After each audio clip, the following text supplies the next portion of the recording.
trošičky to se tam dal umyslně, co? To bude viadel droga, jak říkají kratci v Itálii. Já právě naspal taky, já jsem jako odmítl. Viadela droga. Já mám zase v Praze jednu nejmenovanou kancelář,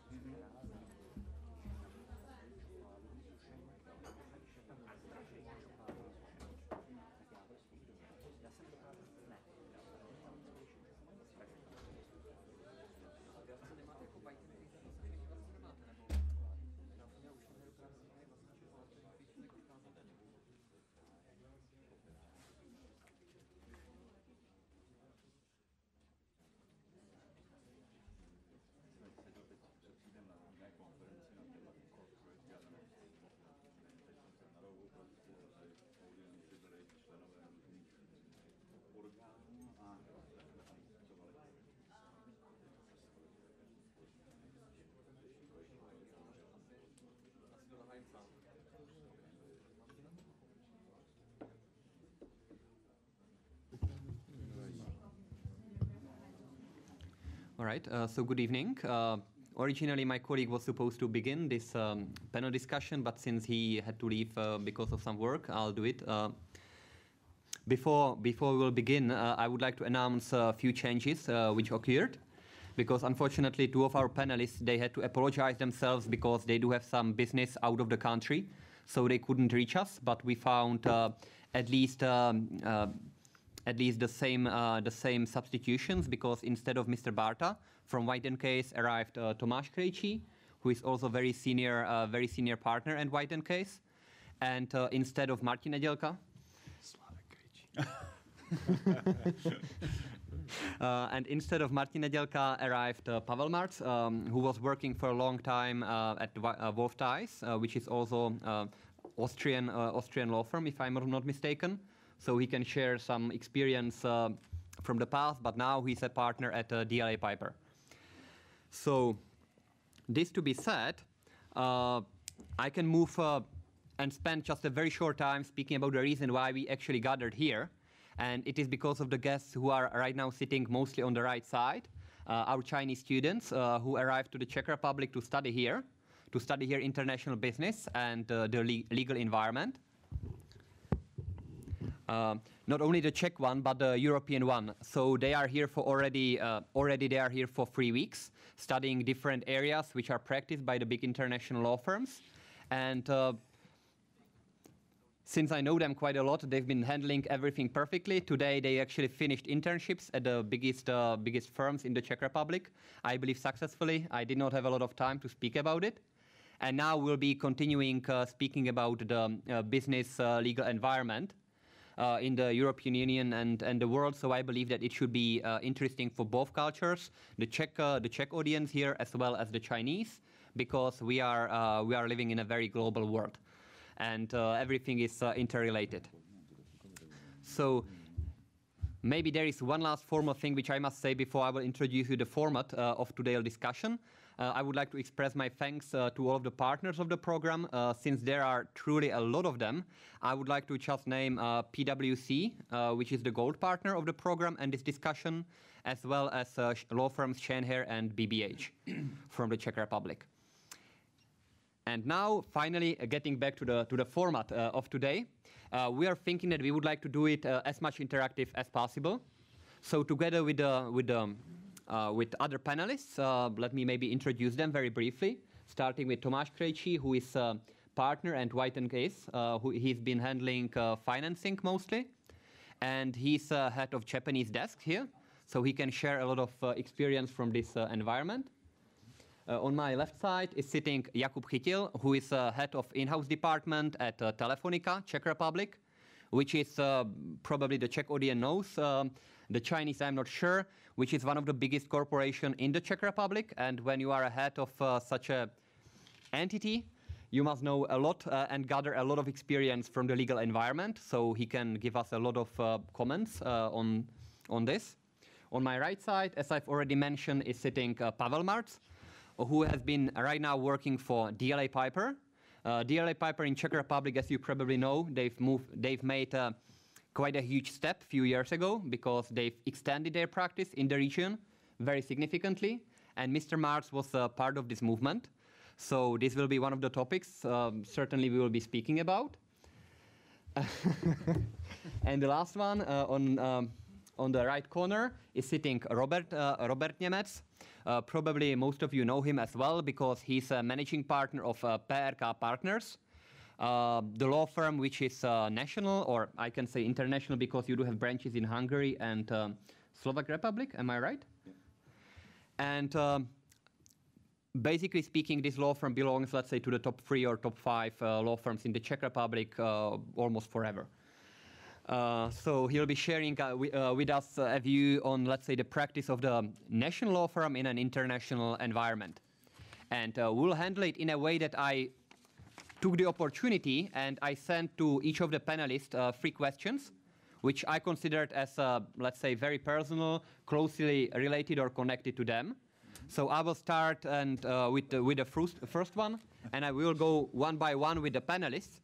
You can feel free to interrupt at any moment, ask any questions. If there be no questions and no interactions, I'll be just continuing asking my brave questions, maybe. If there be too much interaction, we can basically skip all of my questions and we will be just speaking with each other. It is entirely up to you. We do not want to limit you in any possible way. So just raise your hand or ask for the microphone and it will be given to you and we can discuss those topics. So if there is nothing else to be said, then I will begin with my first question, very general, and I will start with Tomáš Hülle. And I believe that the most general would be what kind of changes do right now are enjoying, let's say, in the international advocacy or in the international environment? What has changed, for instance, within the last 5 or 10 years? And what do you simply feel that influence your practice now? Right. Good evening, everyone. Well, I was expecting a more personal question, so this is still from something which is not really too personal. Having said that, I've been practicing law just by means of introduction for some 20 years in the country. What happens and what is quite typical for our generation of lawyers that, for example, here Jakub Chytil and I, we are in fact schoolmates. We graduated really in the same year and we studied together. So we are probably representative of this one generation who today has made it to partner of international law firms and to heads of the legal departments. So having worked for 20 years as lawyer, for 15 years as finance lawyer for White & Case, for about 7 or 8 years as a partner of White & Case. But back to the question. What has changed? Many things have changed. I would say the main word which I would probably use would be maturity. The market is much more mature compared to 10 years ago. It has matured in both directions, both in the directions of law firms. Law firms have established themselves in the Czech market, and I think there is already a quite clear pattern of certain segments in the market where you would find, on the one hand, international firms, then you would find firms which would be less international. You would have some very prominent local Czech firms and very competent Czech firms, and you would have some smaller Czech firms and solo practitioners. The segmentation of the market is quite visible, and I think we could see in the last couple of years that this structure has become probably even more rigid. I think it is quite difficult now for newcomers to penetrate the market, although we can see again and again that there are some successful stories, but I would say these would be rather exceptions. So the segmentation of the market is there. But on the other hand, also our clients have matured. The clients know much better what to ask. They are much more demanding. They really want to see true experts in the field. One can no longer pretend that one is the lawyer who can handle too many areas of law. You can have a very good client relationship with someone, but earlier or later, and I recommend it is earlier, you bring on one of your colleagues who really has the in-depth expertise in the field which is required. So we are seeing a quite strong shift from general practice to more specialized practice. I always like to give the example, for example, in my family, when my relatives ask me sometimes some quite trivial legal questions, and I'm sometimes unable to give them the real answer because I simply don't do that. And I say, well, if you ask me questions about how to list your company on the Luxembourg Stock Exchange, you can probably wake me up on midnight. But if you are asking me how to establish a lien on your weekend house, I will probably ask one of my colleagues. And it's true, I was just yesterday buying some very insignificant real property, and I really did consult a colleague from my firm just to review all my agreements, because it's simply not something I would do on day-to-day basis. So yes, being more specialized is something which is probably one of the most significant trends of the last couple of years. Having this to be said, I would like to continue maybe asking Pavel Marc, because there are ideas, for instance, I believe, now I forgot the lawyer who said that, but there is a book called The End of the Lawyers. Richard Susskind, yes, you are right. Yes, and he was writing about, let's say, the standardization of the legal services. There are many work or much work which you can simply do the same all the time, again and again. And basically you must argue with your clients and you must, let's say, prove your worth. How to do that? I think Richard Susskind, and I really recommend that you read his books, and I think the last two titles are called The End of Lawyers, which I particularly like, and the more positive one or optimistic one is called Tomorrow's Lawyers. Richard Susskind is a UK thinker of the legal industry, and he's a guy who predicted in 1992 or 3 that one day lawyers will deliver most of their work product by email, and everyone laughed at him and said, I mean, this is impossible. I mean, you can't possibly send legal advice by email, and certainly you know, nowhere will it, never will it happen that the majority of it will travel by email. And only a couple of years later, this came to reality. So he's continued on that path, and I think his one of his most prominent thoughts of recently is that basically what is happening is that the demand for legal services by large corporations, but also by small and medium enterprises, is actually growing. It's actually not shrinking. So the market should be growing. It's growing because there's more regulation, and the regulation, well, it's more words, it's more rules, and it's also more complex to comply with. It takes more time to ensure compliance. So demand is growing. On the other hand, budgets are shrinking everywhere in the corporate world. How do you cope with this paradigm? And the answer to that is, of course, technology. Technology which enables repetitive tasks to be delivered as a commodity service. Document automation, you know. A few years from now, he claims, you know,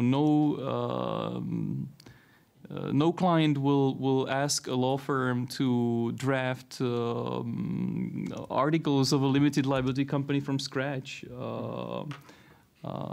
It will simply be filled out on the internet or a lease. So this is where it's heading. It's probably a trend that will not be that fast. It certainly will not be that fast in the Czech Republic, which is a small country with its own small legal system. And just like all across Central and Eastern Europe, which is a very fragmented region, these changes will take longer than in the West. But it's important to follow what's happening in the West, because one day it will be here. And maybe if I may add just a small question, how far do you think we are? Because, for instance, law firms like White & Case or DLA Piper, you invest a huge amount of money into, for instance, IT. Do you believe that right now, for instance, how much of these kind of Suskind's IT prognosis are actually true in your practice? I think realistically, the industry is only at the outset of what is already possible with nowadays technology in terms of document automation. And in fact, the industry has not yet made the investment. You're right. Firms like ours are working on it, and countless lawyers' hours go into the technology. It's a huge investment, but we are at the beginning of the road. Okay, so now I believe it will be the best moment to ask Mr. Chytil what he thinks about these issues. For instance, what has changed since the beginning of financial crisis? Because this is probably one of the moments when the lawyers simply began to feel that the budgets are limited. So, for instance, do you feel any differences in a meaning, for instance, of the number of your colleagues, amount of work you do, etc.? Oh, thank you very much for the question. I mean, obviously the crisis is here. If you look outside on the streets of Prague, even you can feel it a bit. For us, what does it mean? It's obvious that we are being challenged by the management, how we do our work, how we do our, how we play our role as lawyers in the company, and at the same time, there is still push for a better quality. So you are between the hard and rock place. For instance, in my case, my legal department, because I'm also heading the regulatory department, my legal department is composed of 22 lawyers. And now, all of a sudden, there is a plan to reduce the headcount, because if you don't have the revenues, and the telco business, which we are part of, is under heavy pressure because of the crisis. So obviously, the management believes that we have to cut the headcount across the board. And I believe that these kind of discussions are also not unknown to my colleagues who are probably in the same boat and law firms, that the push on effectiveness and how to do we do our work is really getting, I would say, heavier and heavier every single day. At the same time, headcount is one thing. The other thing is the budget for the law firm, for the outside counsels. Tricky thing, we are on the premises of Price Waterhouse. So the problem is that internally we do book consultancy work as a special item in our budget, and consultancy is something like a red flag for the management. Okay, so there is always discussion at the board how much consultancy fees are going to be allowed for the whole company, meaning strategy, network, whatever, you name it. So I'm a part of these discussions, and it's really difficult sometimes to justify why we have to go outside, why we are not able to handle these issues internally. And my answer to it is that, as Slavek said, there is no such a thing, or nobody able to handle everything, and we need, and the advantage of law firms is that they have a in-depth knowledge about certain issues. We internally, we do have great insight into the life of the company, our industry, let's say, and we should be the interface between the outside counsel and the company itself. So, from the crisis point of view, big pressure, and again, the slogan of the day, cut across the board 12% of the headcount. And I managed to actually discuss this in such a way that the impact on my budget may be much lower. At the same time, talking about how we deal together in the legal profession in the Czech Republic, it's going to be interesting to continue in the discussion, because it seems to me, and I can also confirm so what Slavek said, the segmentation of the market, the offer of legal services is really endless, I would say, and it's only up to us to decide which partner is the right for a specific task. And listening to your last point, especially, there was something what all the time was remaining in my head or in my mind, and that's actually the question which probably the most of the audience will be interested in, because mostly they are lawyers, the attorneys. So practically speaking, for instance, in the case of Telefónica, how do you decide which particular law firm will be, for instance, representing you in which particular field? Do you have any kind of system? We have a magic for it, obviously, magic formula. It's not easy, obviously, because what I have to share with you is a certain know-how here. Obviously, in the standard environment, we do have something which is called procurement department.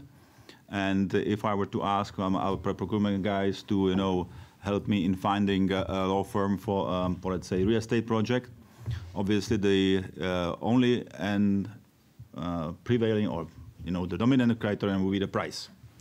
And frankly, I don't believe that price is the only element in the decision-making process, whether to go with this law firm or that law firm. So you have to have a set of skills you would like to, have in front of you. You would like to have a partner to talk to. And what we do have at Telefónica is a pool of law firms we are working on a regular basis with, and then on ad hoc basis, we from time to time, either on the advice from our majority shareholder or we are, as internal lawyers, decide which way to go. At the same time, I have a little bit of a local know-how. For instance, and this is nothing to offend any of the brands, of the big brands here at the table, but I believe that the quality of the law firm, regardless whether it is an international brand or a local brand, depends very much on the people. Okay, so although I like White & Case as a brand, I will probably go with them in a financing deal because of Slavek, because I know his reputation on the market, and I know that he is a very capable lawyer, and he would help me out, in case of problems. So that's in a nutshell the way we deal with the issues. I don't want to repeat myself. I don't believe that procurement department is the right one for the selection of lawyers. I don't believe that there is one recipe which is the price. I don't believe that you don't need. I do believe that we need people who are able to add value, and the brand is fine. It's a complementary to the decision-making process. Okay. So this is actually a wonderful comment again for me, because I wanted to ask one particular question, and it's rising almost naturally out of it, because last year I spent in China speaking with international and as well as national firms there.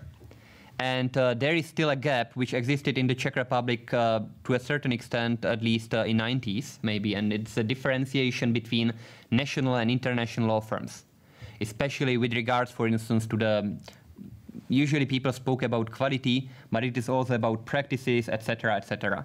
And since we do have Robert Němec here, I would like to ask you whether we can still differentiate in the Czech Republic, for instance, or generally, whether in between international and national law firms. And for instance, since you do have a very broad practice cooperating with international law firms, for instance, who are not operating in the Czech Republic, whether there is, for instance, a difference in a way of, for instance, quality of cooperation when you are doing deals, for instance, through international networks. Okay, thank you. First of all, let me thank Mr. Chytil for your comment regarding the competency of the procurement departments to procure legal services, because that's one thing with which we are struggling, and the only comment we hear very often is that the price is the only thing that matters. And we are still trying to explain that advocacy is in fact about trust and mutual trust between the client and the attorney, and that the price is not the only relevant instrument. So thank you for that comment. I fully share that. Second, the question is whether I'm really the right person to comment on the differences between international law firm and a domestic law firm, because when I started with PRK Partners, which at that time was named Procházka Randl, or actually it was only Procházka at that time, it was a very small Czech local firm with one partner and one secretary, and now it became kind of international law firm with, as Tomáš mentioned, an office in Bratislava and Hungary. If I look at my partners, one of them, or actually two of them, are Swiss people, one is French, and one is Canadian. So the question is whether we are really a Czech law firm. Nevertheless, the main differences are obvious. You can see, while my colleagues from the international law firms have very strict dress code, I can allow myself sitting here without a tie. And that's something that really demonstrates the biggest cultural differences, so to speak.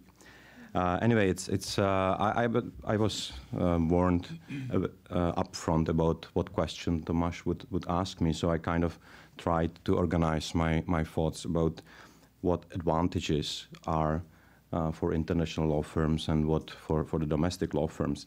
It goes without any doubt that working with international law firm who can benefit from the international network is truly an advantage. Obviously, there are many global clients who work with the same law firm worldwide, and it's much more comfortable for them to work with the same firm in all countries. Also, the brand name which international law firms have is much better recognized in the international environment. We have struggled, obviously, with our Czech names for a certain period of time, because to pronounce the name Procházka Randl Kuber was something impossible for most of the international clients. So then we changed for PRK, and it seems to be a little bit better in that way. But on the other hand, from the traditional point of view, it's no longer that real traditional name for a law firm. Also, the combined transactional experience, which our colleagues from the international law firms have, is something we can with very difficulties compete, because if you take like 2,000 lawyers worldwide, there is hardly a practice area where you wouldn't find a colleague having the right experience. And although it is not necessarily the local experience, the commercial transactions, regardless of what law is applicable to them, are in fact international. So I remember some years ago when there were first workouts and standstill agreements between the Czech creditors and borrowers. It was obviously know-how that came from the international law firms. And that's also the main reason why so many of them are that successful in the Czech Republic, because they actually brought a lot of new know-how to the Czech Republic. Liability and insurance. Obviously, if you are a law firm having 2,000 lawyers, it's much easier and cost-effective for you to obtain a very strong insurance policy, which is of course something that matters to the clients. The international law firms have definitely bigger resources to organize their know-how and invest in IT systems. From the cost-effective point of view, obviously a large law firm may afford to create proprietary IT systems for themselves that really suits their needs. While if you are a 1/10 of that size, the cost is obviously much bigger. Also for the clients, for most of the managers, if they have to choose a law firm, they are obviously liable to a certain degree which law firm they will select. Obviously, if you select, for instance, White & Case, which is on the white list of a huge corporation worldwide, then the manager has no liability for a wrong choice. If you are a local domestic law firm, you have much more difficult task to convince the client that if they choose you, they will not be liable for that choice. On the other hand, what are the benefits, or what are the advantages for independent law firms? First of all, it's the independence. I mean, that's something that really matters very much to me. I like to be my own master, so to speak, and I'm very glad that I do not have to refer to any headquarters in either London or the UK. It's not only the matter of personal pride, so to speak. It's independence in terms of that you can really select what type of practice area you will develop. We at PRK were one of the first firms in the Czech Republic that really created a very, very focused and specialized labor law department.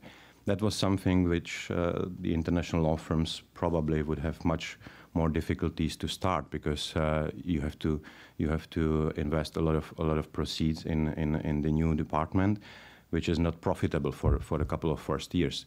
So you are much more flexible in deciding those issues. We definitely do have a better advantages when it comes to conflict of interest.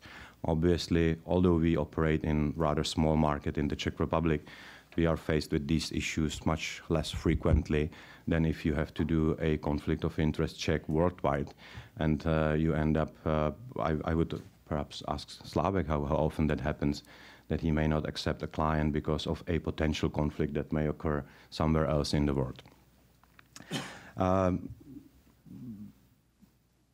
When it comes to flexibility, we are very free when it comes to price policies, because we just decide what we want to do, and we do not have to prove any profitability results to our headquarters. So we are, as I said before, much more flexible in developing new areas, new clients, and stuff like that. When it comes to international cooperation, and that's something which very often the international clients do not see at the very outset of the situation when they decide with what firm they would work. If you work with an international law firm, then obviously the firm would refer the work to their office or branch in the other country, regardless of whether it is really the best choice for the client.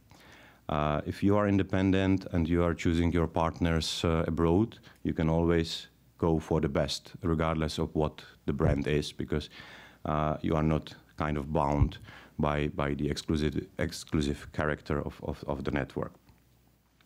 So for us, we actually do benefit from the fact that in the Czech Republic, although we have a lot of international law firms here, there are still many who are not present. And among those are the Magic Cycle firms from London, Freshfields or Slaughter and May, to name a few, who would, again, not refer work to their competitors from London. So I would not expect them to refer work to Wyden Case or Allen & Overy, but they are quite happy to work with a local independent law firm if that law firm proves to be competent for that kind of mandate. And again, when deciding with what law firm worldwide you would work, you can have several choices. There are situations in which you really want and have to, and the client needs to work with a top-tier law firm and is prepared to pay for it. And there are situations that you simply need advice in a different jurisdiction, and the advice obviously needs to be correct, but you are not interested in the brand. So in that situation, we do have the benefit of choosing much more cost-effective law firms, so to speak. And speaking about the international brands or international law firms, let me maybe... The question is, could you please show me a story when there's some problem occurred, and have you ever remembered the biggest problem you have ever trying to deal with, and how it is? I'll explain it in another way. What's the biggest problems that you have ever experienced, and how could you tackle with them? Thank you. Well, when you are trying to develop your law firms, sorry. What is the, I would say, most sensitive problem is when running a law firm. At least that's my experience from working with this firm for that many years. We were growing extremely in the first 10 or 15 years, so to speak, and there was a very good chance for each good lawyer to become a partner. At certain level, we reached a number of partners and lawyers when it is no longer that easy to make new partners. And as in many other law firms, the situation is that you either go up in the firm or you should leave. And for me, the most difficult situation was where I had to explain to a very talented colleague that he would not become a partner in the next couple of years, and that it would be probably better for his future to leave and start his career elsewhere. And that's something, if you work with a person for like 5 or 10 years, that's something which is very, very difficult. Okay, so how could you manage it? Well, you simply have to do it. Okay. Thank you. Any other questions at this moment? I want to ask that because we are a student, and I wonder what the international law firm, when they want to hire new student to come to their law firm, what's the standard, and what do you recommend that student in their university do? Because when I'm in the Hogan Lovers, I talk to some lawyers. I want many activities is important, or reading books is very important, and how to balance the activity and the study, and the the international law firm what students they want to hire is my question. Thank you. Good question, thank you. I would say, well, hiring juniors, hiring fresh graduates, hiring students, I think it's not such a big science. It's about two things. It's about your credentials, but that is something we read on paper because you usually mail in a CV. So when you are invited to an interview, it's not about reviewing those credentials, but it's about the person. And that's the second part. It's about the person. We appreciate people who fit, who are passionate about the job, about law, who have the ambition and who inspire confidence in us that they will perform well if we give them the job.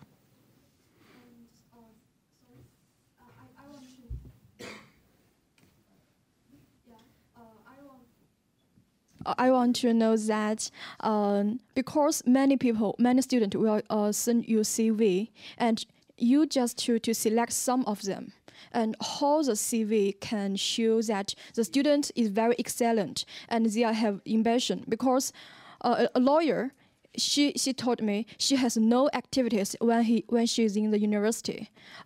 She just studying very well, and another student have many activities, but the law firm didn't choose he, just because his legal answer is not very well than her. So how you can to know from the CV that this student is you want or you don't want? Because we should to have write the CV in the future. So this is probably very individual approach which each person may have when he is interested by someone's CV. What my advice would be is that you simply have to be somehow special. Because there are simply too many graduates who went to the law school and they have good results. There are few who, in addition to that law school, went abroad and studied for 1 or 2 years a good foreign university. And yet there are some others who, in addition to all of that, managed to work in some firm as a trainees or as a students.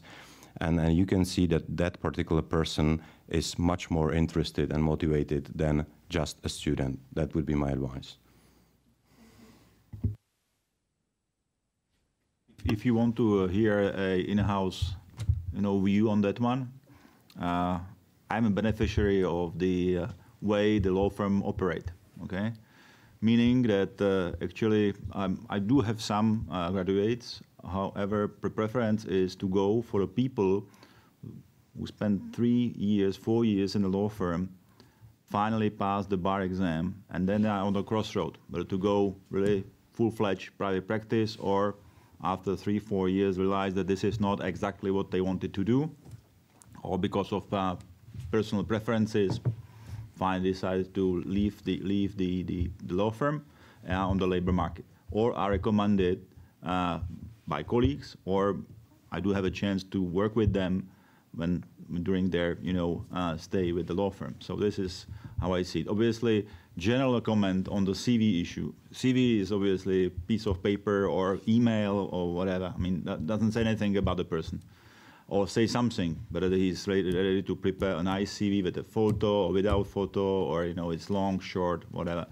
But I do prefer a personal interview and hiring for attitude, as mentioned before, hiring for attitude, because you can see from the interview whether the person is really the right character, and also has to be a good fit into your team. Because I have a team, I don't have only a firm as such, but team of people. They have to work together on a daily basis, and so you have to have people who are introverts, you have to have people who are extroverts, and etc. So nice mix, and obviously it's quite popular, quite good mix of gender as well. But I mean, diversity in my eyes is now more about not only the gender, but also about the age, or about the hobbies you have, etc. So it's a little bit more, complex. Maybe if I can just add one short insight into the process. There are some law firms who are looking for new recruits only when they have an open position. We are trying not to do that. If we are in a situation that we need, let's say, a junior banking lawyer, obviously we are looking at interviews and we are interviewing people who would be, let's say, junior banking lawyers. But even in a situation when we do not have an open position, we ask our HR to go carefully through every single CV which we are receiving. And even if we have no open position, we are always inviting interesting people, because we have already sometimes met so bright people that we created positions for them. Maybe someone had to go, but that's how we can refresh the potential of a good law firm. So I think one advice in terms of HR is not to interview only when you are desperately looking for someone, but try to invite always the best what exists in the market. And as Robert said, you have to be special in a way. You have to be able to speak, for example, some interesting language. You should have spent a year at a good university abroad. Some people have shown their commitment by working as interns for a couple of years within our firm, or in another firm. But as we said, we actively encourage people being called for interviews, because yes, a well-structured CV says a lot, but the personal impression is very important, yes. And since I'm the last person who has not expressed his idea on this question, I would like to add only the thing that there are even law firms who are monitoring actively the market. So only to add to the Whiten case or Mr. Krejci's opinion something, there are firms who will be particularly searching throughout the market for interesting people who has for instance connections or some particular experience. But this is a more, let's say, US practice, because the Czech market might be too small for it, because it costs you a lot of money at the same time. And the reason why, and I can follow on this very well, is that when you are working in a law firm, you are responsible for every single colleague who is working underneath you, with whom you cooperate. And this is, I think, very important in the area of if I can call it big law, or whether you are working in a national or international law firms, because whatever your young associates will do, you'll be personally responsible for that. And I actually wanted to ask Mr. Krejci, and I would like to ask him maybe to follow up again, how do you handle this at Whiten case? Because you've got a lot of people all around the world and a lot of people in the Czech Republic. And even the smallest mistake with regards to conflict of interests or ethical rules or quality of the work can basically crush your reputation all around the world. Right. Well, it's a complex question. Obviously, we are, as my colleagues here have mentioned, all of us are in people's business. We can invest as much as we want into the best IT. We can have the most impressive offices, but our value is our people. If we do not attract the best people, if we do not attract those people we need, that's the end of our business. So investing into people is very important, and selecting people is very important. Just back to your question. What are we expecting from our lawyers? Well, obviously we expect from them to be good lawyers, but it's just the beginning. So being a good, technically skilled lawyer is one thing. But also, let's say, understanding the commercial interest of the client is very important.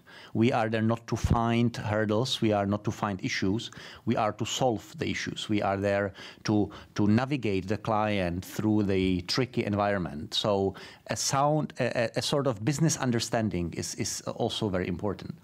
But coming to what Tomáš mentioned here about controlling certain risks, I would say one of the most important assets in a lawyer is a sound judgment. If you don't have a sound judgment, you can know by heart all the laws and you can probably have the best grades from a university. But if you do not have the judgment and you do not realize this is the moment when I need a second opinion, this is the moment when I have to see my peer, I have to ask someone else whether I'm really sure, then you will never make it in a good law firm. And a good law firm will never ask you to work for them. So on the one hand, we need people who are somehow independent. I would say here probably is, we don't have here a representative of a typically German law firm. And I used to work in a purely German law firm in the beginning of my career. And I would say the biggest difference there was that there wasn't almost any independence of junior lawyers. Just everything had to be checked by a more senior lawyer.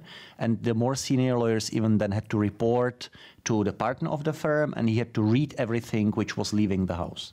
We can't operate like this. If we try to operate like this, yes, it would be probably the best recipe for avoiding any kind of liability. But we have to give our people a certain degree of independence. And that's why we need that those people who are working in a independent way have the sound feeling of judgment, and they know to what extent they can operate independently and when they really have to be coming back, when they have to come back to more senior people. So to find the right mix of people, finding the right mix of independence and good sound judgment is probably the best tool. Obviously, we have also very strict internal norms we are following. Maybe I will now come back to what Robert said when he asked me whether we have too many conflicts when we cannot represent a client. We try to make this as flexible as possible, but it's true that given the fact that we are subject to the ethical rules of the Czech Bar Association, in my case of the English SRA, in the case of some of my colleagues, the US Bar, we have sometimes quite many rules to follow. And yes, it is sometimes inevitable that we cannot represent a good client, but it's the price we are paying for being in a large international organization. But we try to make these cases as few as possible. But yes, in a large international firm, it will be inevitable that the regulatory framework will probably be more rigid than in a local boutique firm. Such as where Robert is working. Yeah, so this would be probably about the ways how we try to limit the risk. Trying to assign always the best person to the respective job and simply keeping people who have sound judgment. That would be probably my advice. Thank you. If I can just interject briefly and maybe say a few encouraging words about finding a job, because I feel that we have a lot of students and young lawyers in the audience, and I think probably finding a job or finding your first job and the right job is a big topic to you for you. And I want to alleviate the sort of pressure that is hanging in the air and that was behind your question. First of all, I think nowadays law firms are definitely not the only, and they are not even the best avenue for you to obtain training as a junior lawyer. There are many more avenues which are equally good. The world values experts and industry specialists. So, you know, finding a job in a good law firm is a good thing, but finding a job in an industry where you can learn a lot about the industry and become an expert is also a great thing. And most likely, you know, if you're smart, hardworking, will secure a stellar career for you, which can be equal to becoming a partner in a law firm. The world is changing. Also, I want to recommend another book. I'm recommending a lot of books tonight.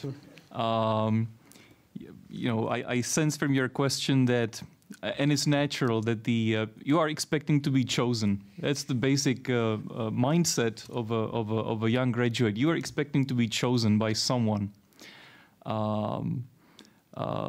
My answer to that is choose yourself.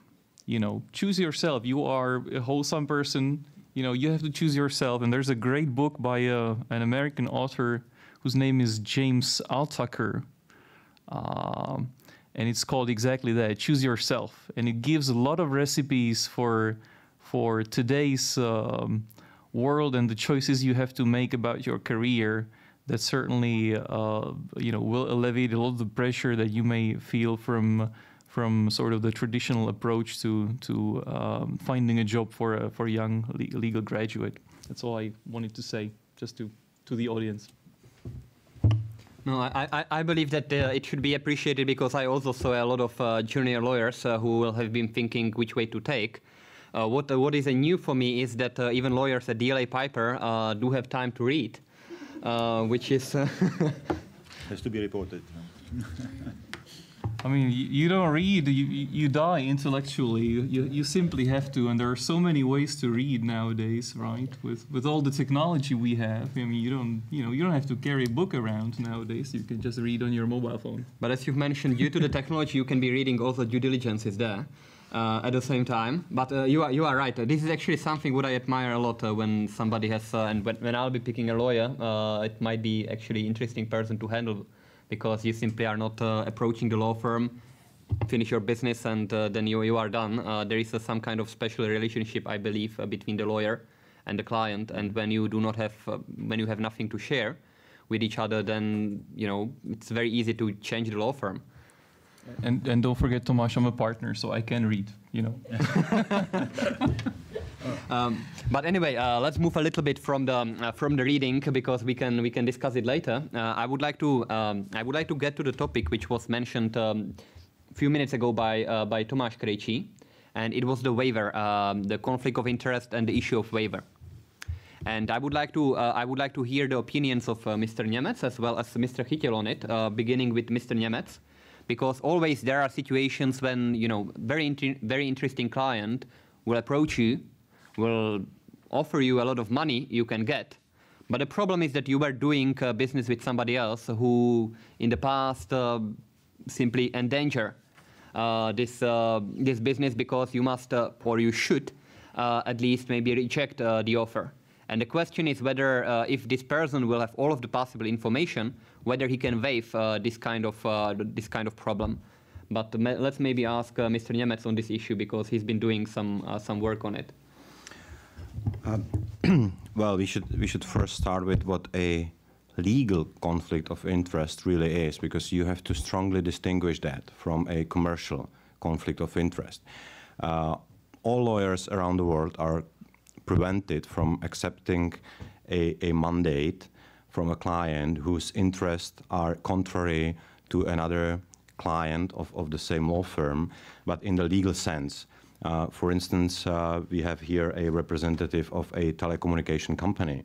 Obviously, their interest is strongly against the interest of another telecommunication company in the Czech Republic or their competitor. Does that prevent a lawyer from working for both of them? Not from the legal point of view. From a commercial point of view, that might be different, because some of these large clients are rather jealous, and they do not want to see you working for your competitor. Although it is sometimes a little bit strange, because on one hand, they want you to have the expertise in their area of business, and on the other hand, they don't want you to work for their competitors. So where should you gain the expertise? Usually kind of teasing them that they want a virgin with a lot of experience. But when it comes to legal conflict of interest, that's much more sensitive situation, obviously. In principle, you can't represent a client against another client in a litigation.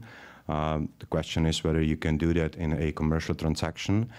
And what Tomáš mentioned is something which is called a waiver or informed consent. In many jurisdictions, it is acceptable that if both clients whose interest might be in contradiction, if they both agree that the lawyer would work on that particular transaction and they made the right decision based on full disclosure of information, while at the same time when disclosing the information the lawyer cannot breach the duty of confidentiality. But if all these things happen and both clients agree, then in some jurisdictions the lawyers can represent both clients even though there would be a conflict of interest.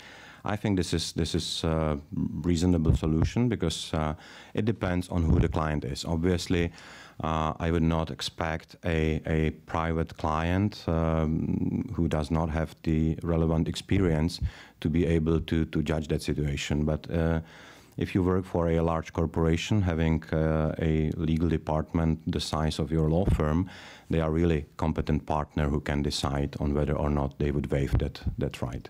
So in principle, I think it should be possible in a limited number of situations.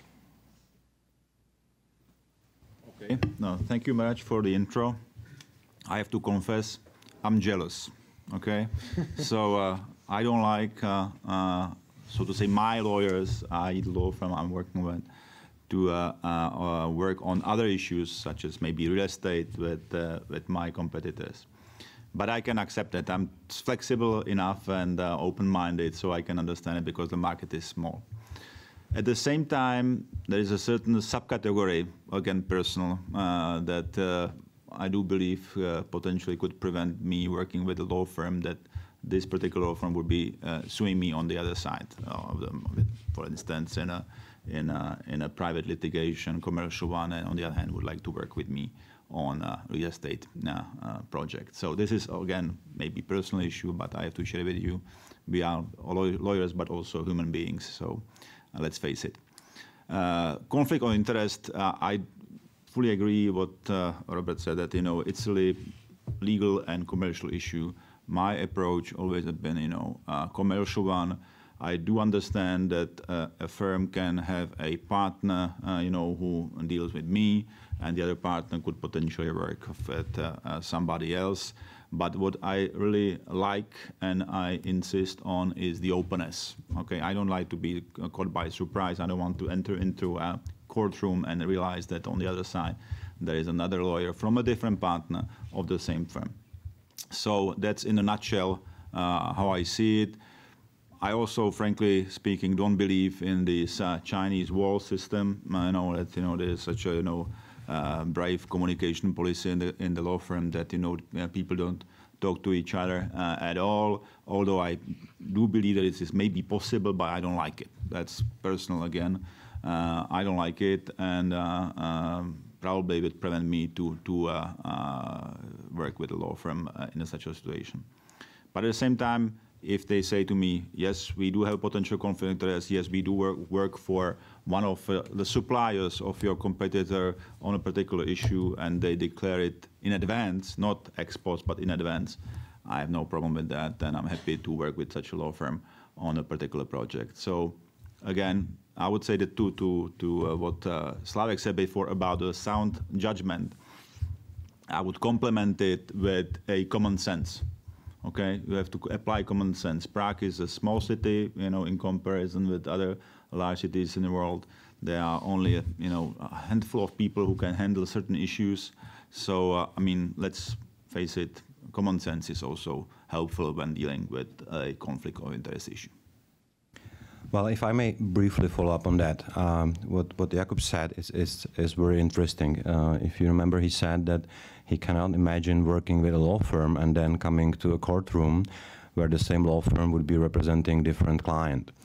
Although in some situation he can be comfortable with that and give his consent or informed consent, it is important to realize that at the same time you would need to have the same consent from the other client, because imagine that you are representing a client against another, your big client. Would that client believe that you will be really tough on him in the litigation if they spend 2 million crowns a year with you working on other mandates. So it is important to realize that both clients must consent to it, and they both have to have relevant information to make the right decision.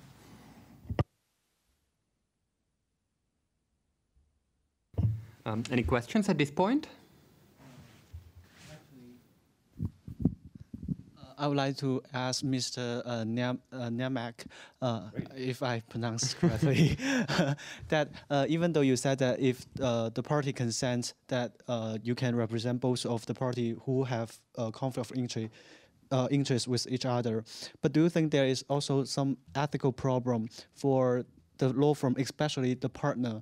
I mean, even though you have built a Chinese word, but as the emperor of the law firm, you can walk freely across the wall. And do you think is there an ethical problem that you may cannot help using some information for the other? Well, it is definitely the ethical problem, and as well as Jakub, I don't believe in these Chinese wall within one firm.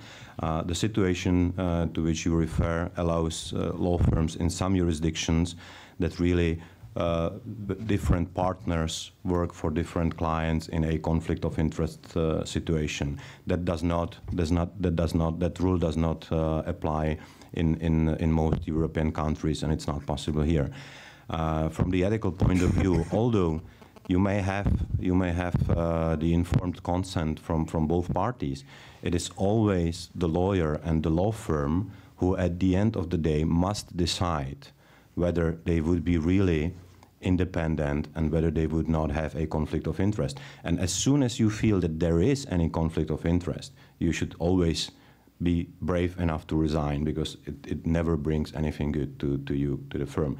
It will always come back to you in a couple of days or months. So the fact that you may have the informed consent does not release the lawyer from the obligation to personally evaluate whether or not he may actually be independent in that situation.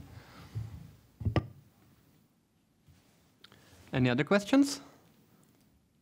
So let's maybe get to another issue which is very hot and discussed all around the world, and that's money, of course. And maybe surprisingly, I would like to start with Mr. Chytil, and then we will get to other law firms, because just to give you a short introduction into the market, within maybe, let's 5-10 years, there was a decrease of the fees of the law firms, of the, let's say, the international as well as the top national law firms, or at least the word is spoken that the fees are smaller. But at the same time, very recently, for instance, the magazine The Lawyer, its internet version, just published that the international law firms have been profiting as never before. So what I'm thinking is, for instance, what kind of approach you've taken after the financial crisis at Telefónica? Do you try, for instance, to push somehow the law firms and negotiate with them more carefully the structure or the amounts you will be giving to them, because the market is small? Clearly, I mean, money is not everything, but it's the only thing, you know. So the scale or the way how you can approach the deal with the law firm, I mean, numerous way how to do it. Starting from a simple, hourly fee divided according to the seniority in the law firm. There are other approaches such as mixed fees. We have one price per hour for whoever is working on the case, or which is, I would say now, a more appropriate, or the way I do things is to be able, in the interaction with the law firm, because the communication is key to avoid frustrations at the end of the process, to have a good communication and good understanding on what is the job all about, and then to agree on a cap, which should be reasonable. I don't like people working like during a hunger strike. Reasonable cap, and then if the cap should to be exceeded, have a chat about the reasons, and if there are objective reasons, to again apply a standard early hour. The pressure is obviously a big one on the hourly rates. That's normal. But as I mentioned already at the beginning of our discussion here, shouldn't be the decision whether to go with A or B shouldn't be based upon the only one criterion being the price.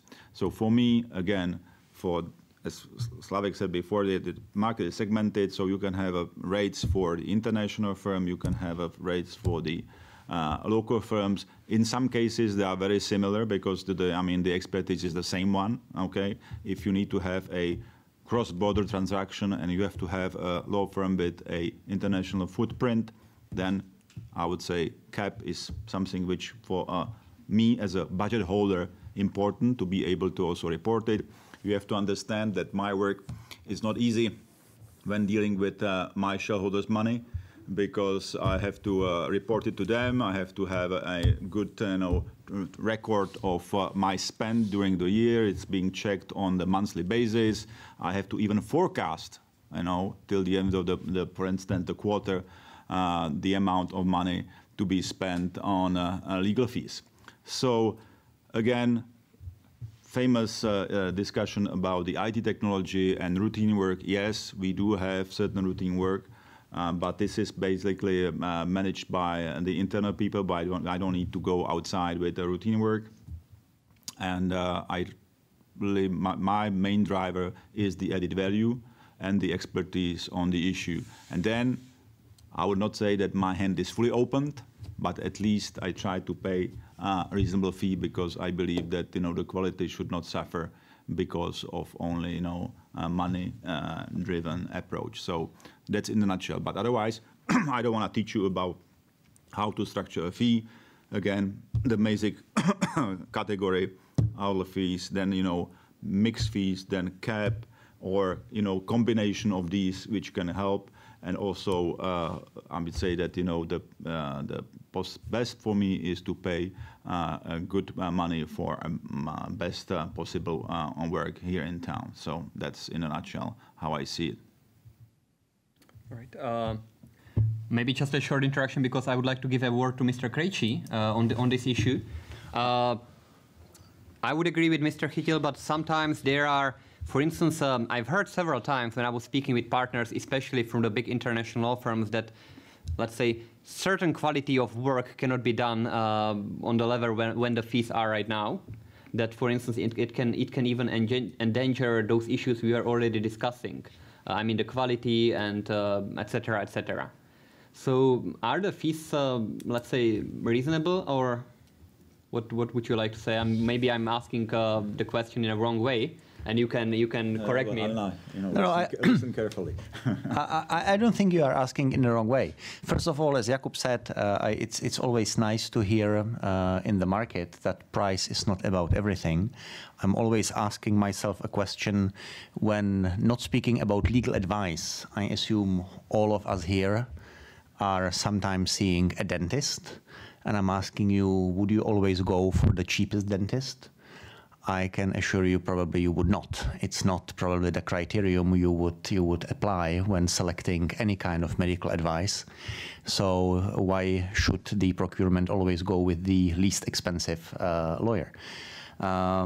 We did see certainly changes in the market. Law firms have to be now more flexible in terms of the fees. We are trying to develop flexible pricing structures.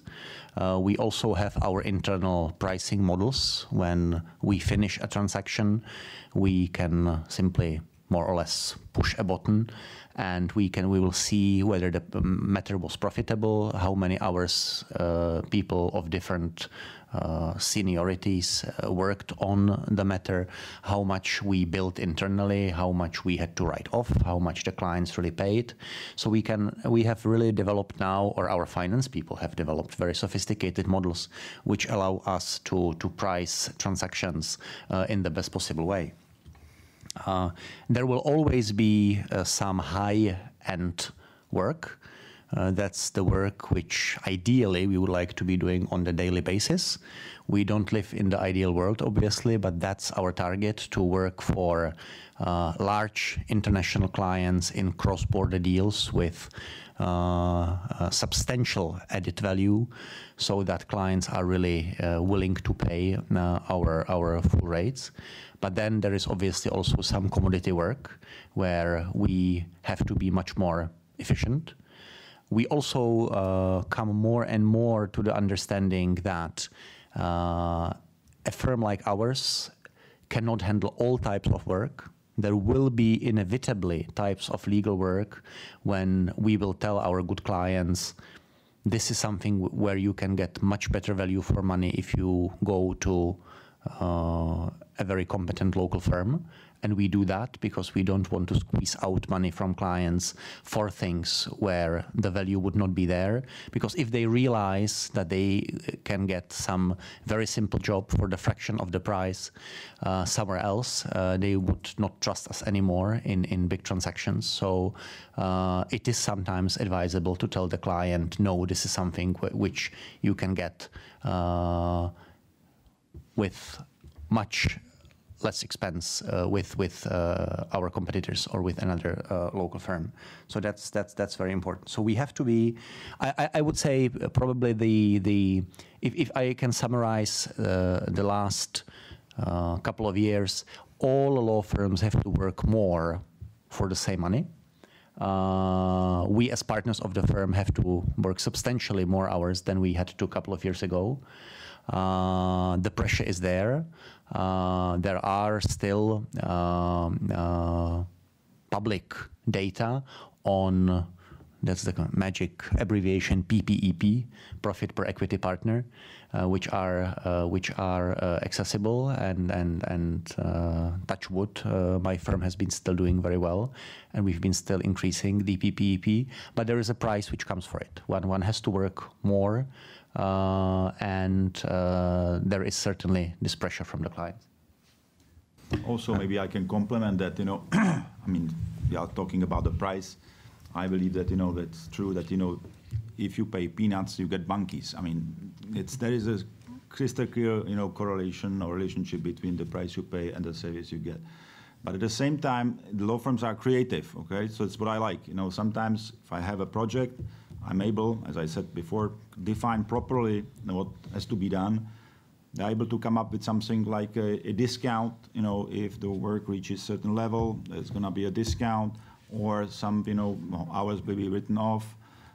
There is another possibility that we combine the various, ways how to bill. And also, for me, what is important to know, as I said, because of the obligation to be able to predict my spend throughout the whole year, to be be built, so to say, on a regular basis and with the good split of the individual items.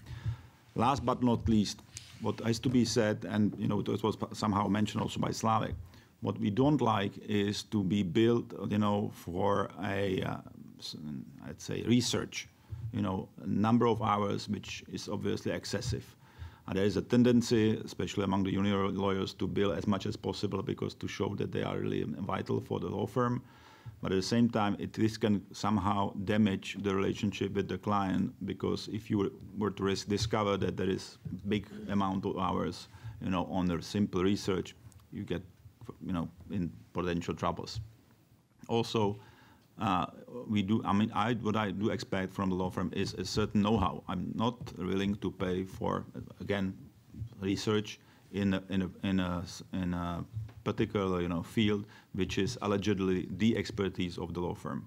Okay, so let's give you an example. Banking, I will not pay for research on the Czech law on capital markets. We wouldn't charge you for it. That's the right approach. Okay, so in the nutshell, let again apply common sense, and I believe that the bad times for law firms are probably over, and the profession has a still bright future, especially taking into account the changes here in our country, because with the completely new civil code, and a lot of things will change in the future. So the demand for the legal work will be there. I will also add something to it, because what Slavek said, that lawyers have to work more than a couple of years ago. I would slightly change that to a statement that we have to be much more effective. To give you an example, in transactions some 15 years ago, you would charge a substantial amount of money for the first draft of the transactional documents, either be it financing or be it M&A transactions, be it those things.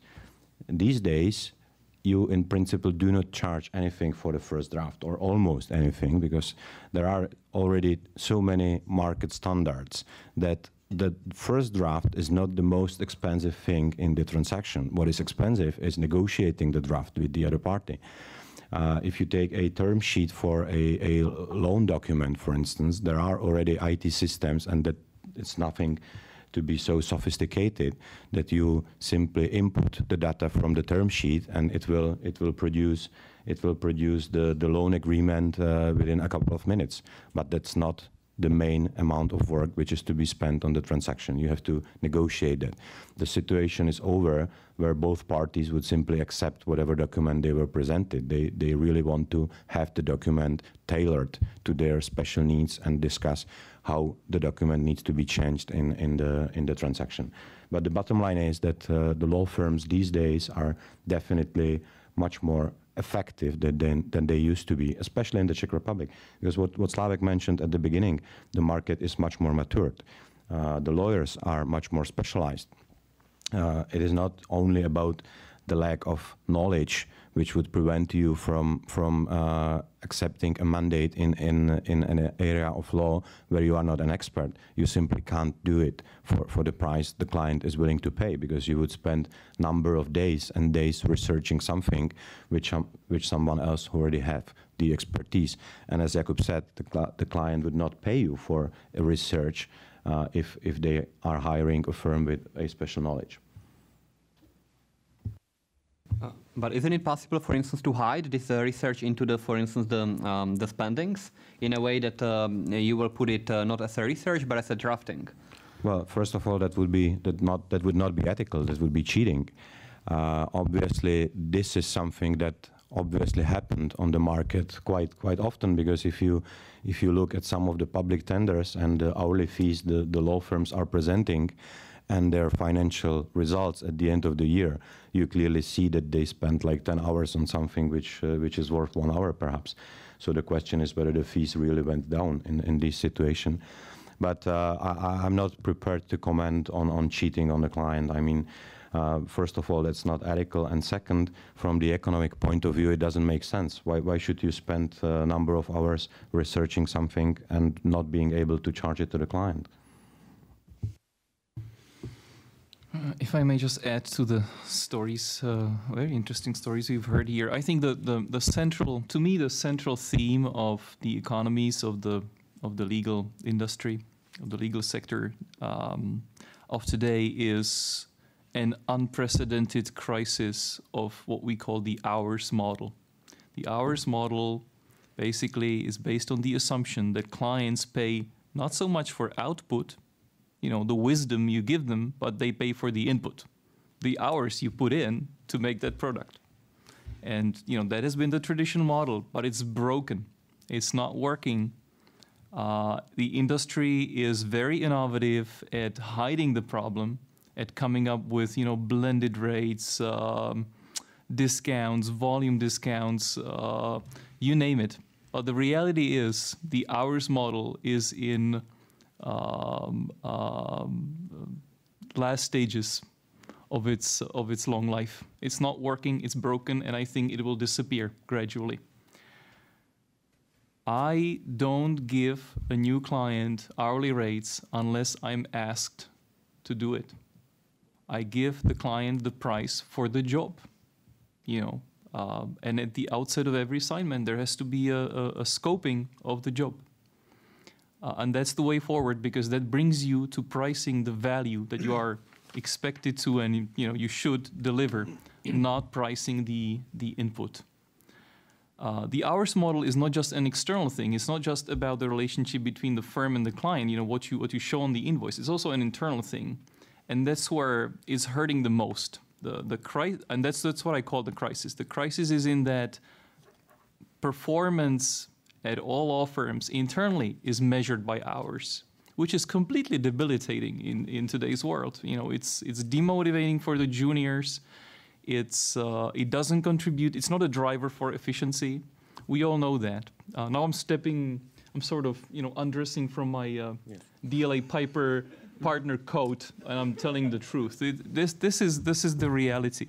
And I'm not a and you know, there's no genius answer to what should be done next about the internal crisis of the hours model, but it's here and it's a challenge. And I think throughout your careers, you're young lawyers, so throughout your careers, you are bound to see some solutions to that, I'm sure.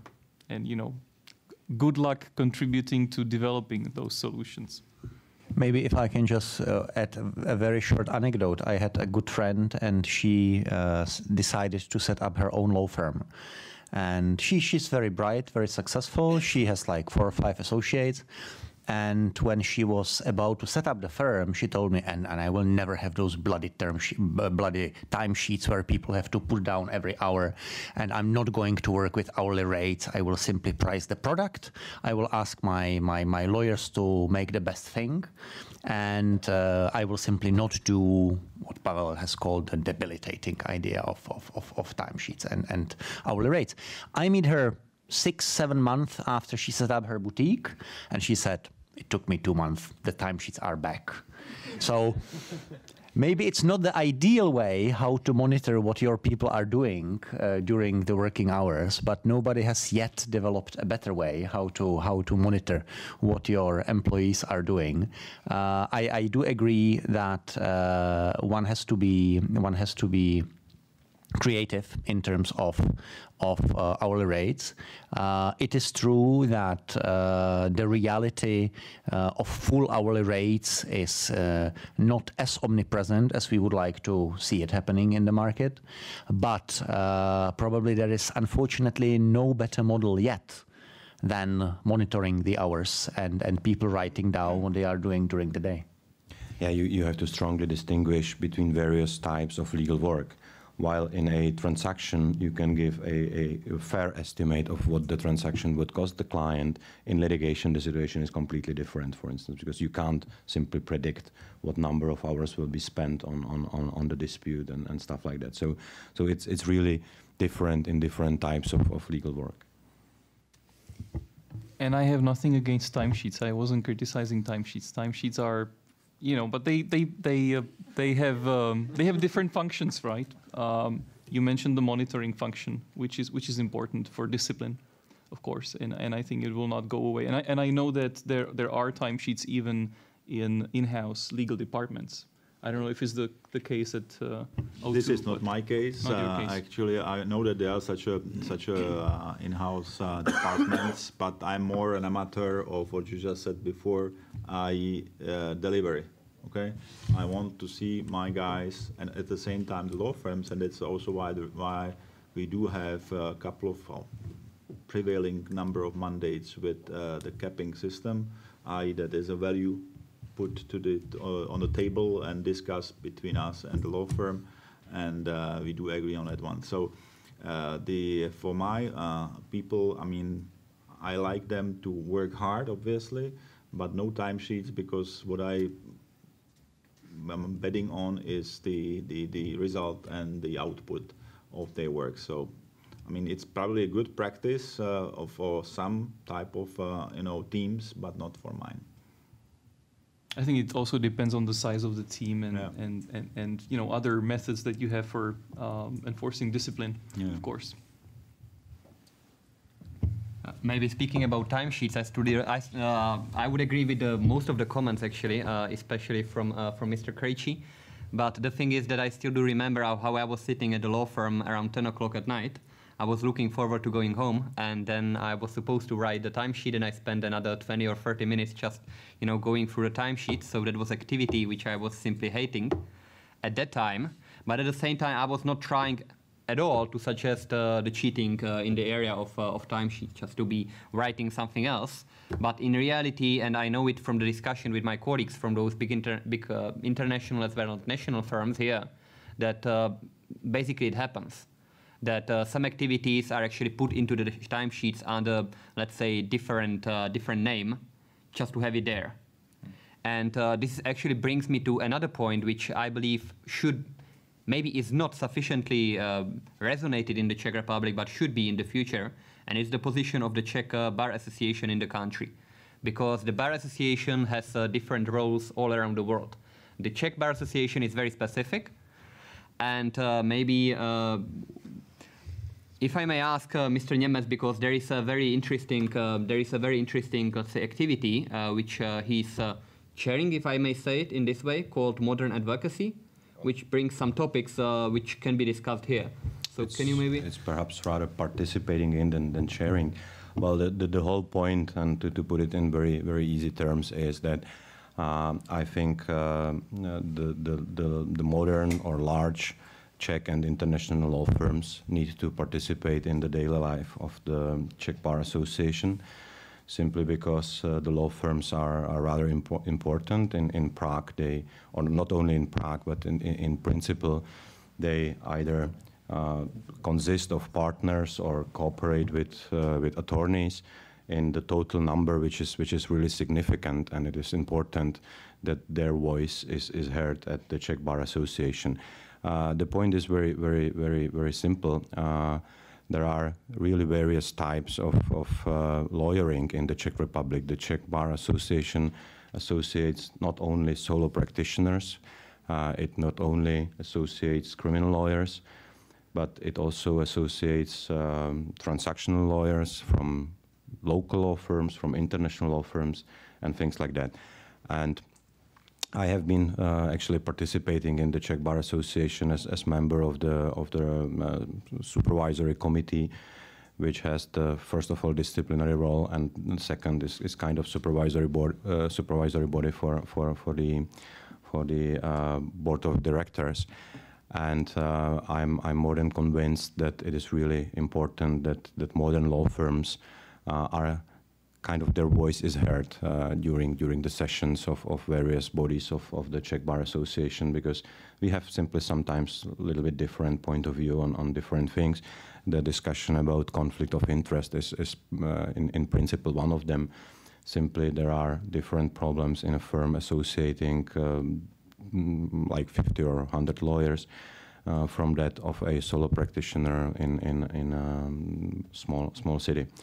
So that's why we sort of made a joint initiative with large law firms in Prague and try to kind of participate in the life of the Czech Bar Association.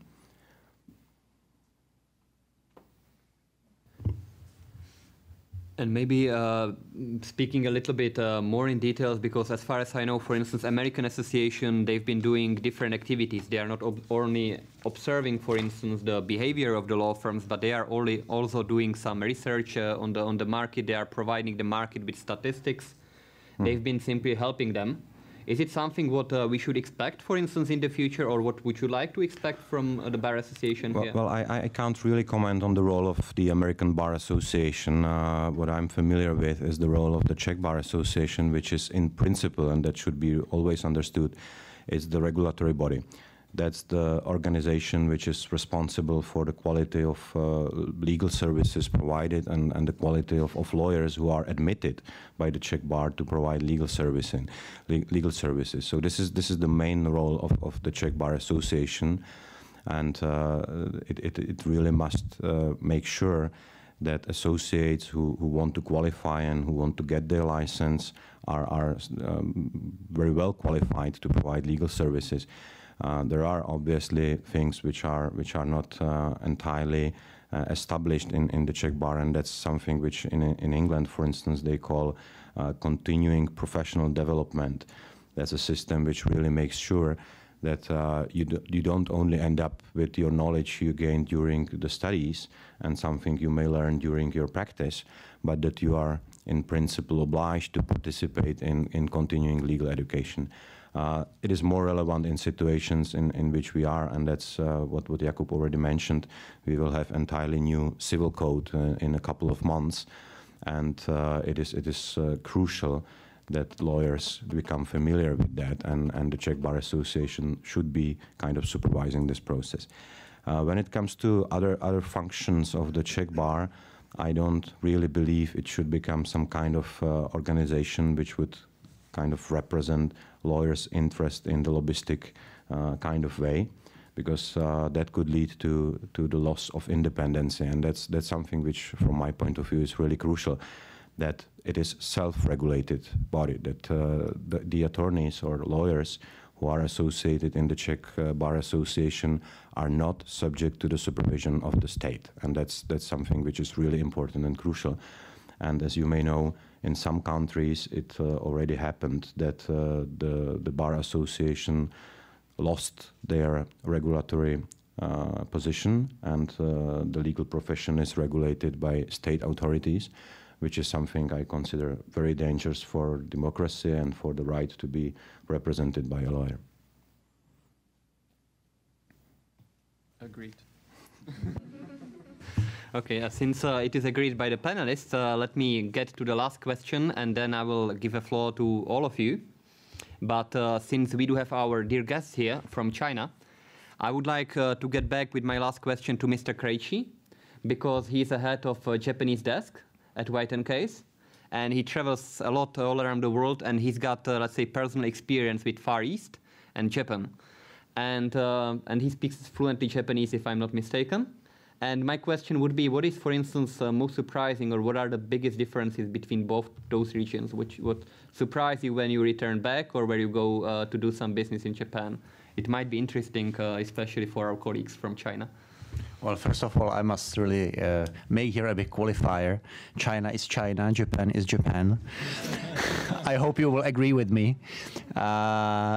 It occurs to me, and every time when I go to the US, people just ask me, so where you come from? And I say, well, I come from Prague, Czech Republic. And people say, excellent, I've been to Spain. Or my daughter's been to Finland. How fantastic. And I say, well, yes, right. So, yeah, so I can feel drawing the comparison between China and Japan on the one hand is probably not the best thing. But let's say I do have a certain exposure to doing business in the Far East.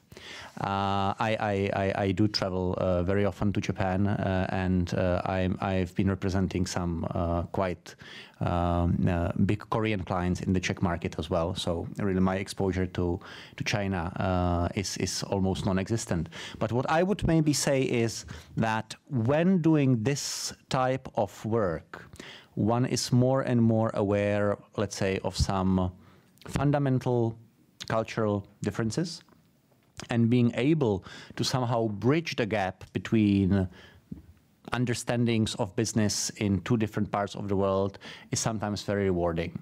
I think you would probably agree with me that even in China, one tends to think more in terms of a group rather than of an individual. That would be probably one of the typical differences when negotiating with my clients from the Far East.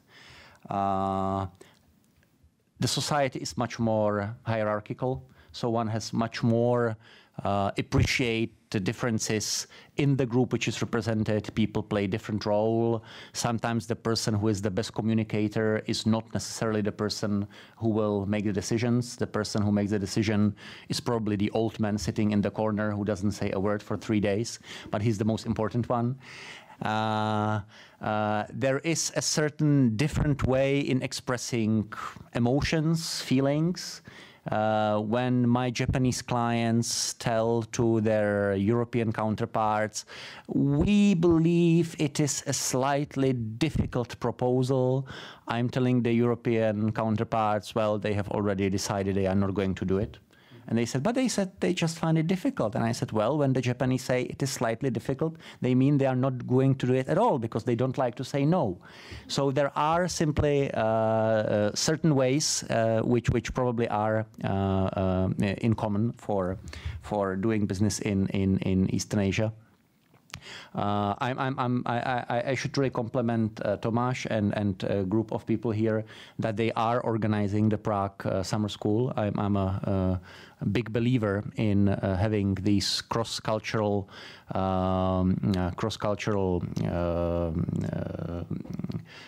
meetings and events, and bringing you guys over is obviously very good. I just wish that more of our students go the other way, and that they can see again that there is no one size fits all, and there are different ways how one can do even legal business. What surprised me always, for example, that I wish I will live the day when Eastern Asian clients will appreciate complexity of tax planning. Whenever we do a large transaction where, for example, Japanese investors have to invest here in Europe, my tax colleagues always tell me, oh, you should introduce us to them because we can introduce them to tax optimization and holding structures, and you can have this holding company in Cyprus and another holding company in the Netherlands, and it will all work well. And I always try, and the Japanese always say, no, we are just not going to do that. So there are simply different ways and different priorities. One should also realize that in the East, what is appreciated is consensus. Consensus is and saving the face of your opponent is very important.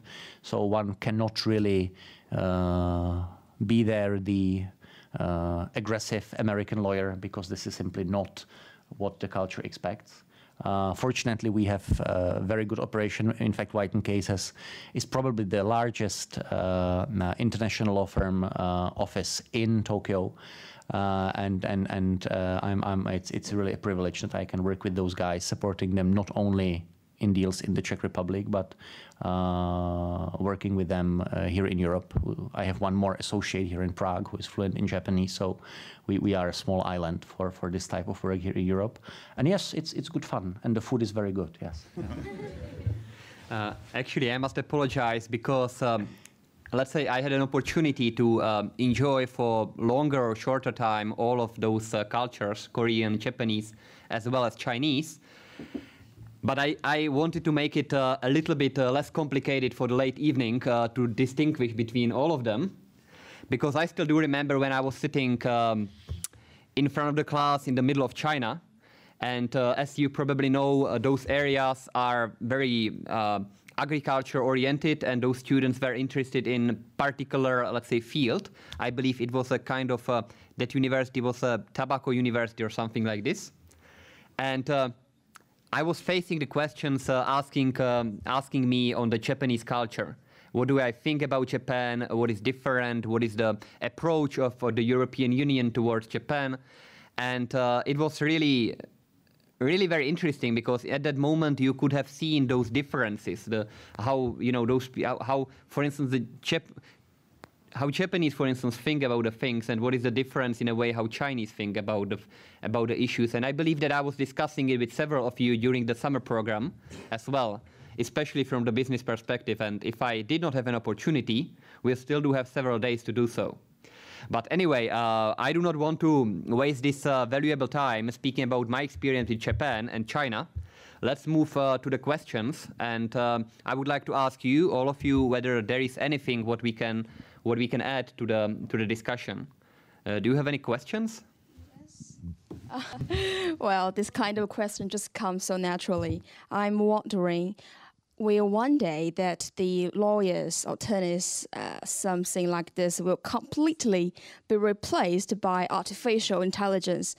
You know, why I have this kind of question? Because I see you have already talked about the technique influence towards the world, and we have some interesting lecture during this summer school is about ODR, online dispute resolution. So you see, lawyers, just like dentists, can't lose them in their life, but dentists could be replaced by a robot. So why not lawyers be replaced by artificial intelligence? And you know, when I was a child, I'm a kind of a child now, I thought that being a lawyer is kind of very interesting and some great thing, cool thing, but during this summer school, it's kind of my personal experience that all your lawyers thinking about is clients and monies and everything about them.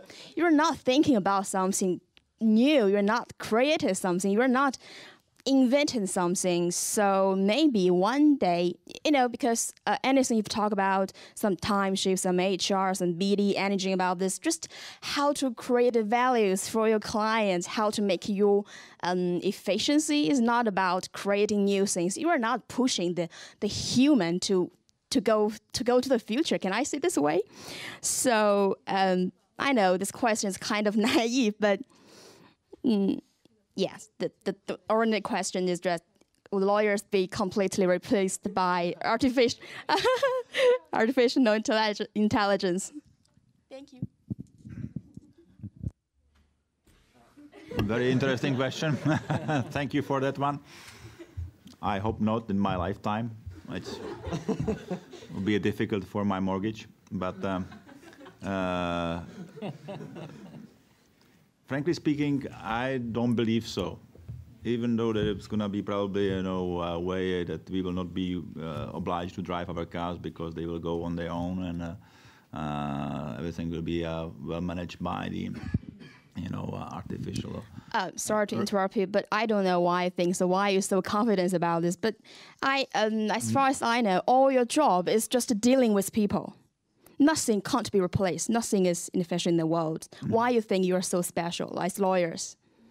Well, first of all, I believe I'm special as a person. That's what and I stand in front of my mirror, you know, I always like me. So, no, but seriously speaking, I think that there is something, and at least also what I'm looking for and working with law firms, there is an added value, because you have a situation or a conflict or something, or you want to create a new product, and you need help from somebody who is able to apply the rules in a specific way, and not only the rules, because then it could be potentially replaced by a robot, by the way, Czech term, and that will be it. But you know, we have a perfect overview of the situation of the society and be able to apply the rules in a, I would say, smart, inventive, and you know, tailor-made way. And this, at least in my opinion, maybe I'm too old, you know, so maybe I'm not able to be so open-minded. But I still believe that there is a certain, you know, added value in the legal work which could not be replaced by a machine. But my colleagues can help me out. I'm struggling. First of all, I want to express my amazement that this kind of philosophical question about robots replacing lawyers occurs to you after 3 weeks or how many weeks in the Czech Republic, and you may be spending some time in a Czech law firm. But it's true that some of my colleagues sometimes look like robots. I think there will be human lawyers as long as something goes wrong in this world, because law is about, you know, fixing stuff that goes wrong, and it's about making sure that things don't go wrong. So it's about the glitches in the system, right? It's not about the system working perfectly. AI, you know, artificial intelligence may be working perfectly. But, you know, as long as there are glitches, as long as things go wrong, there will be human lawyers who have to fix it. Maybe if I may add something, because it is partially my fault that we are discussing this problem, because I was the lecturer who was speaking about online dispute resolution. Your fault again. Okay. And I presented one system which is running in Australia and which is completely electronic. And there are those systems which we've been trying to create at UNCITRAL at the United Nations. The problem is that even I would agree that there will be always some space for the lawyers, because the lawyers who will have problems with this are those lawyers who are handling commodity work. Because to a certain extent, there is certainly a work which can be done electronically, at least more efficiently, if not completely, by some electronic systems. But at the same time, there is a huge amount of work which I believe will never be replaced. and will always belong to the lawyers who understand, and now I'm getting to my main point related to China, by lawyers. Because when I was negotiating with lawyers in China, it was not only about the legal issues.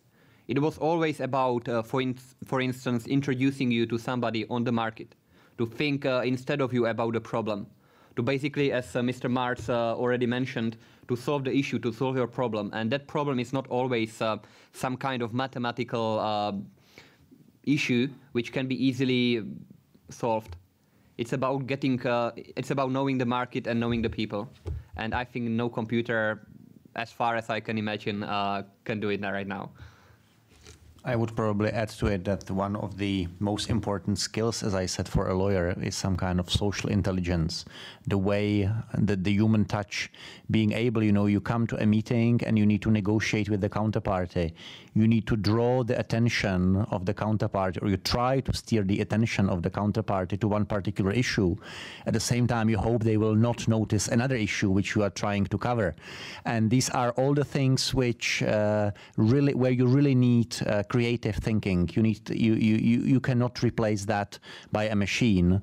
I'm a firm believer of people meeting together.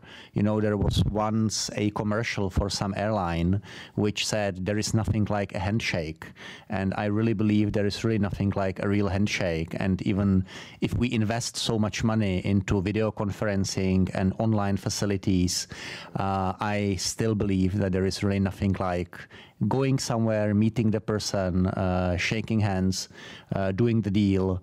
I think it is very important. And that's why I'm also not a big fan of books in electronic format, and I still buy more and more books. Unfortunately, my house already suffers from that. But yes. Let's see, we do have approximately 5 minutes because I promised to have 2 hours discussion. So if there are any other questions.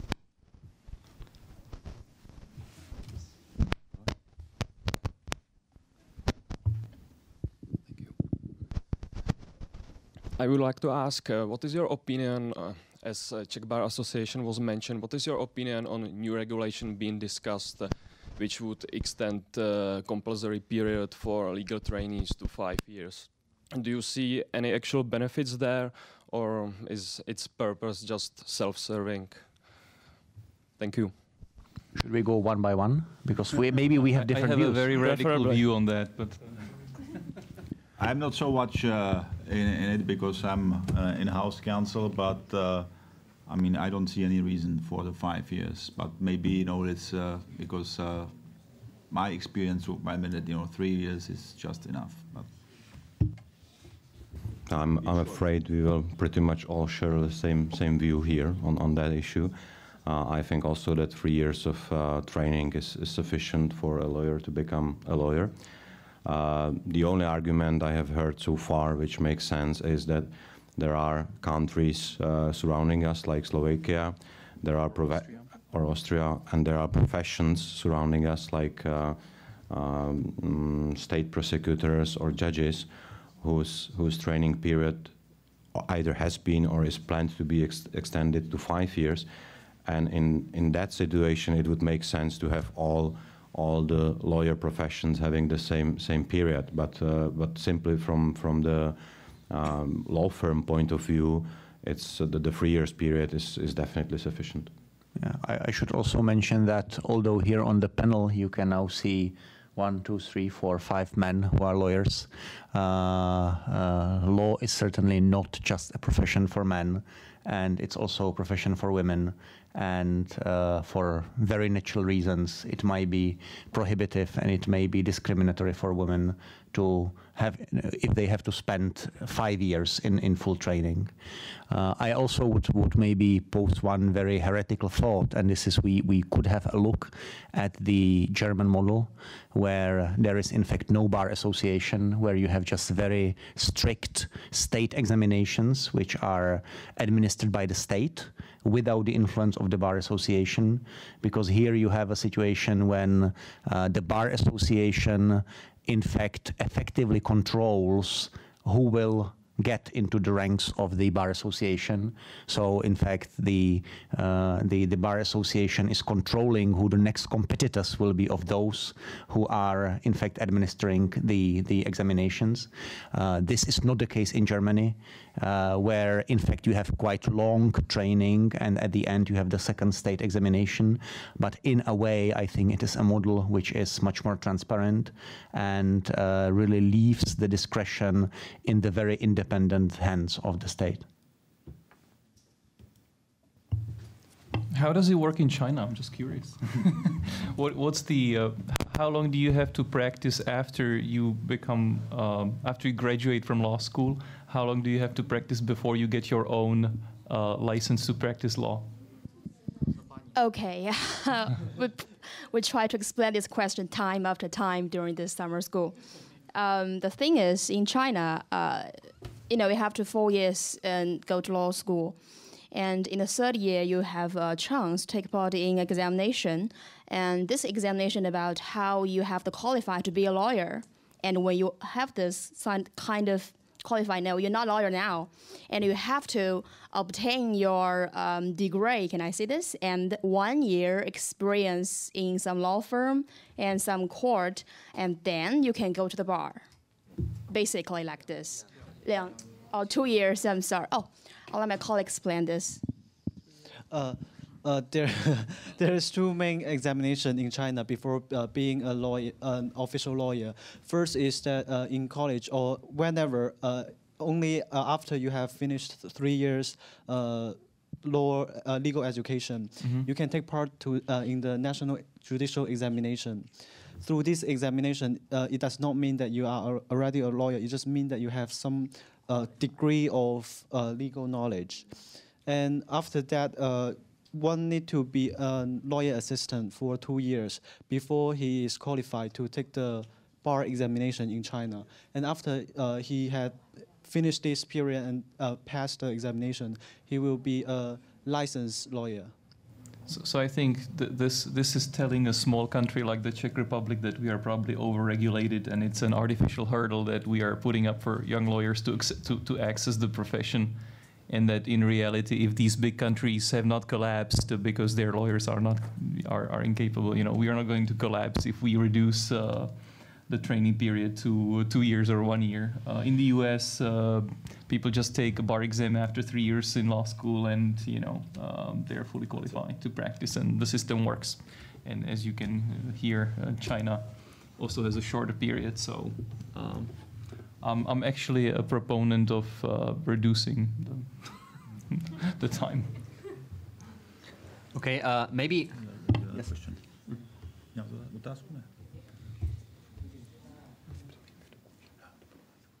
Thank you. I don't want to take our time too long, but I just had one question connected with China, because from a perspective of Czech student, having participated partly on this conference, I just wonder what do you think in future would be an advantage for a Czech student to have some connections with China or Japan, like these investors who are going to invest a huge capital in here. So what kind of advantage do you think it is? Well, I think the colleague who is sitting right next to you sort of answered that question at the very beginning of this evening. You will be different from your other colleagues, from the other graduates. If you have an experience working or living in China for a couple of years, you will be certainly coming out of the box for any law firm who would be interested in that region.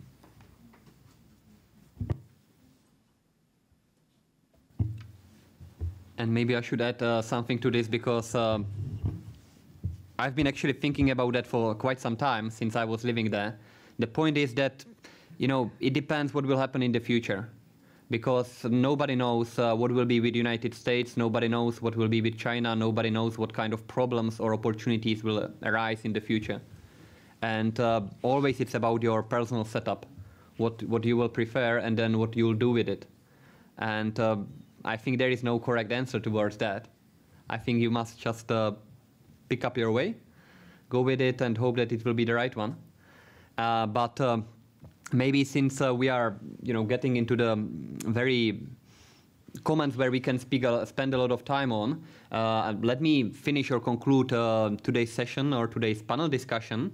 And I believe that there can be a lot of questions which you can ask personally, either to our Chinese colleagues, to the panel, or to the audience to discuss with them together, because we are not limited with regards to this place, so we don't need to leave it within, let's say, 10 minutes. So please feel free to do whatever you want, for instance, enjoy free evening. And I hope that this discussion was beneficial for you, as well as for the people who were watching us on the internet. And that's it. Thank you very much for coming.